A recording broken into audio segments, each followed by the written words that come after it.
शर्म कीजिए, दांत मत दिखाइए अपने, हंसिए मत, इस बात पर हंसिए मत आप। रूबिका जी, अगर आपको मेरे दांतों से प्रॉब्लम है तो मैं आपको कुछ और चीज दिखाऊं जो आपका फेवरेट है। अरे हमेशा बैठकर हिंदू मुस्लिम हिंदू मुस्लिम हिंदू मुस्लिम ही करते रहते हो।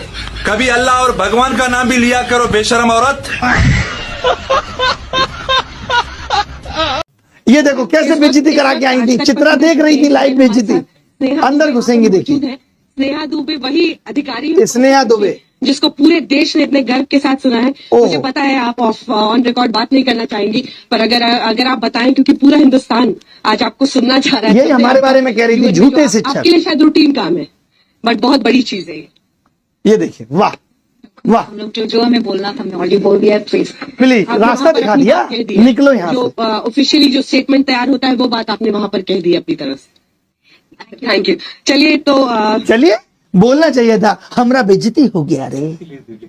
और ऊपर से क्या लिखा, एक्सक्लूसिव। एक्सक्लूसिव के आगे बेइज्जती भी तो लगाना था, क्योंकि एक्सक्लूसिवली हुई है आपकी। और तुम क्या कह रही हो, 2 कौड़ी का ज्ञान। क्यों बोला गया तुम्हें मालूम है?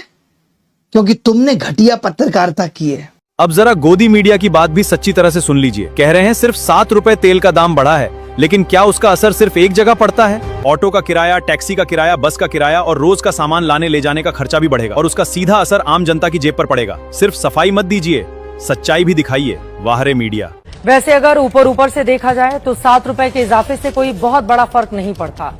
उदाहरण के तौर पर दिल्ली में बाइक चलाने वाला महीने में औसतन 30 लीटर पेट्रोल खर्च करता है। दाम बढ़ने से पहले पेट्रोल की कीमत 94 रुपए 77 पैसे थी। इस हिसाब से उनका महीने का खर्च 2,843 रुपए बैठता है। आज से दिल्ली में पेट्रोल 102 रुपए 12 पैसे मिल रहा है, यानी महीने में उन्हें अब 3,063 रुपए खर्च करने होंगे, यानी हर महीने 221 रुपए ज्यादा खर्च करने होंगे। जब हमारे किसानों के दोनों हाथों में लड्डू हैं, कब हो गया? देश के दोनों हाथ में लड्डू है, एक तरफ ईयू के साथ समझौता, दूसरी तरफ अमेरिका के साथ ये डील।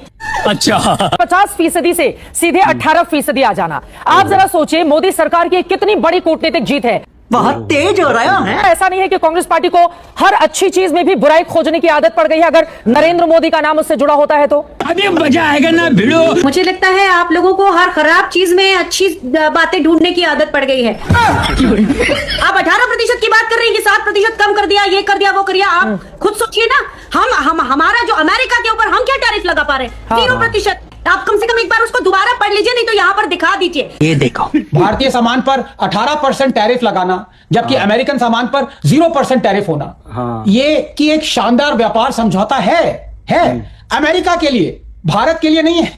जो भी कहा जा रहा था कि दबदबे के साथ डील की गई है, ये हंसी की बात है, हंसी आती है इस बात पे। ये दब्बूपन के साथ डील की गई है।